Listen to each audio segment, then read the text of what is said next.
سپاس و خاتو میهرەبان ساڵح ڕێخەری ڕۆژانی فیلمی کوردی منشن ڕاستەوخۆ لە شاری منشن لەگەڵماندایە. خاتو میهرەبان سڵاو لێ بە سوپاس کاتی خۆت بە ئێمە بەخشی. من لە سەرەتاوەلەوە دەست پێکەم ئەم گردبوونەوە سینەمایی ئەم ساڵ بە دروشمی دەنجی ڕەچەڵک و وێنەی ئێستا بەڕێوەچێت. ئەتانەوێت چ پەیامێک بگەێنن بە شێوەیەکی گشتی؟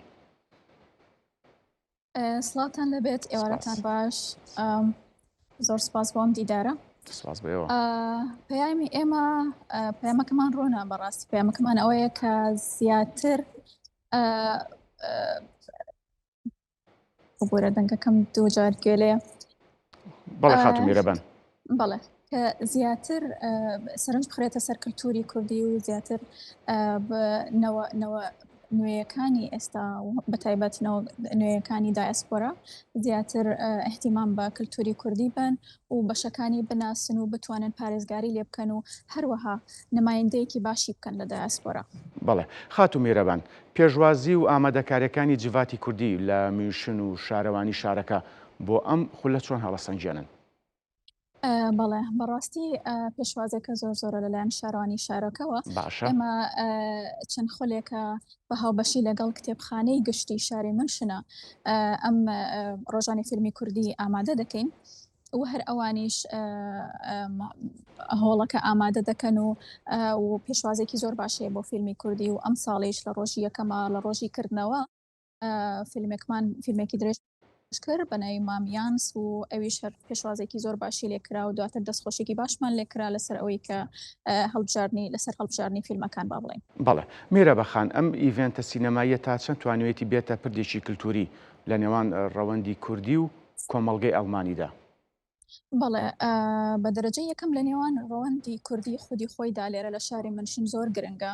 ئێمە هەر چالاکێک لە کۆمەڵی کوردی لە منشن ئەنجامی ئەدەین ئەبێتە هۆی کۆبوونەوە و یەکتر ناسینی ژمارەیەکی زۆر لە ڕەوەندی کوردی لێرە لە منشن کە هەرێکیان لە ژیانی خۆیانە سەرقاڵی کاری خۆیان و خوێندن و ئەو شتانن و کاتێکی وا زۆریان نییە بۆ ئەوی کە یەکتر بناسن، هەروەها بە کوردی ئاخەفتن بکەن لەگەڵ یەکتریا و هەروەها ئامادەی چالاکی کلتوریەکان بن.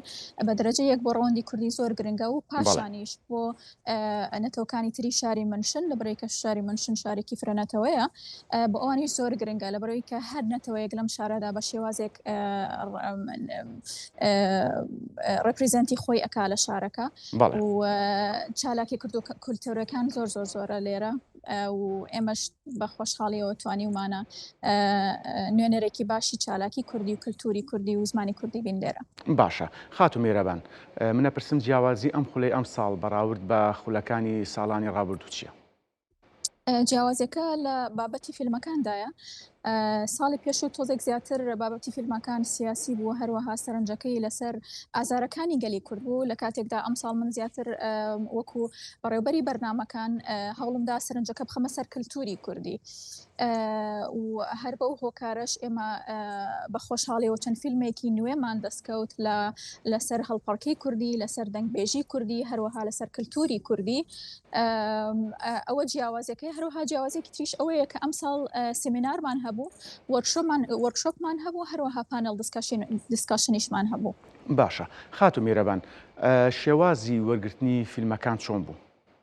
بەڵێ فیلمەکان ئێمە لەبەرەوەی کە هێشتا فستیڤاڵ نین، لەبەرەوەی کە ڕۆژانی فیلمی کوردین، ئێمە خۆمان من و هاوکارەکەم فیلمەکانمان هەڵبژارد، ئەویش ئەکەوێتەوە سەر سەرنجی فستیڤاڵەکەمان لەو ساڵەیە سەرنجی ڕۆژانی فیلمەکەمان لەو ساڵەیە و ئەم ساڵ لەبەر ئەوەی کە سەرنجەکەمان لەسەر کللتور بوو، ئێمە خۆمان فیلمەکانمان هەڵبژارد و پەیوەندیمان کرد بە دەرهێنەرەکانەوە بۆ دەستکەوتنی فیلمەکان.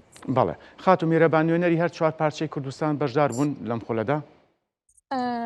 ئەتوانین بڵین ئامادەبوومان هەبوو لە هەر چوار پارچەی کوردستانەوە. بەڵێ بۆ فیلمەکان بە دڵنیاییەوە لە هەر چوار پارچەی کوردستانەوە بەشدار بوون. فیلممان هەبوو لە باشوور، باکوور، ڕۆژهەڵات و ڕۆژاوا. هەرچەنە بەدەستخستنیان ئاسان نەبوو، بەڕاستی زۆر قورس بوو بۆ ئەم ساڵ لەبەرەوەی کە بارودۆخی سیاسی و ڕامیاری کوردستان لەبار نەبوو و بە شێوەیەکی زۆر گران ئەمانتوانی بگەین بە دەرهێنەرەکان لە ڕۆژهەڵاتی کوردستان لەبەرەوەی کە خەتی ئینتەرنێتیان نەبوو بەداخەوە و ویستیشمان هەندێک میوانمان ئەوان هەبێ لە باکووری کوردستان و باشووری کوردستانەوە کە ئەوانیش بە هەمان هۆکار بۆیان نەکرا ئامادە بن لەبەرەوە ئامادەکردنی بەرنامەکە و خۆکونجانتنیش لەگەڵ ئەو هەموو بارودۆخە نەرێنیە شتێکی ئەستەم بوو بەڵام ئێمە سوور بووین لەسەرەوەی کە ئەم ساڵیش خولی چوارەم بەڕێوە بەرین.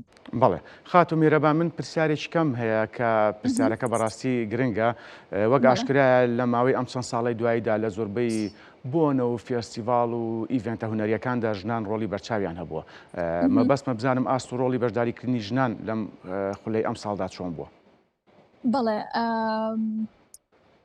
ئەتوانم بڵێم باشە ئامادەی ژنان و ڕۆڵی ژنان وەکو ئەو بە حکمیەوەی کە من خۆم ئامادەکار و بەڕێبەری بەرنامەکەم بەڵێ ژنان و هاوڕەکانم لێرە ئەندامەکانی کۆمەڵی کوردی لە منشن ئامادەیەکی باشیان هەیە بەردەوام پشتگیریم ئەکەن و هەروەها ئامادەشە بن بۆ سێرکردنی فیلمەکان. بەڵێ ئەتوانم بڵێم ئامادەیەکی زۆر باشیان هەیە. بەڵێ ئەوە جێ خۆشحاڵیە خاتو میرەبان کاردانەوەی میدیاکانی ئەڵمانیا چۆنە سەبارەت بەم بۆنە هونەریە یان هەر چالێکیشی تری کولتوری و هونەری کورد کە لە وڵاتەدا مەبەستم لە ئەڵمانیا بە شێوەیەکی گشتی بکە بەڕێواچن؟ بەڵێ ئەوانیش لەبەرەوەی کە شارەکە فرەکەلتورە و بەردەوام چالاکی کللتوری تایە هەم لە فیلم فستیڤال هەم لە چالاکی دیکەی کللتوری هەر هەستەی پێش و فستیڤالێکی گەورە بەناوی دۆک فست بەڕێوە چوو لە منشن و هەر ئەمڕۆ فستیڤالێکی تر هەیە کە تایبەتە بە گەنجان ئەویش فۆستی با بڵێن دیسان فۆستەکانی ئێمەی ڕیفۆست کردبەوە نووسی بووی کە فستیڤالێکی ئاوا بەم شێوەیە هەیە لە منشن. ئەوانیش پێشوازێکی باشیان هەیە ئەگەر بتوانین بەرنامەکانمان زوو ئامادە بێت و لە کاتی خۆیدا بگەین بە میدیاکان ئەوانیش بەدڵنیاییەوە بڵاوی دەکەنەوە چالکی باڵین ئامادەیەکی باشیانە بێت لە چالەکەکانمانە. بەڵێ خاتو میرەبان ساڵح سپاس ڕاستەخۆ لە شاری میشن پایتەختی هەرێمی باڤاریا لە وڵاتی ئەڵمانیا لەگەڵ ما بوون سەرکەوتوو بنەوە کەمیشە.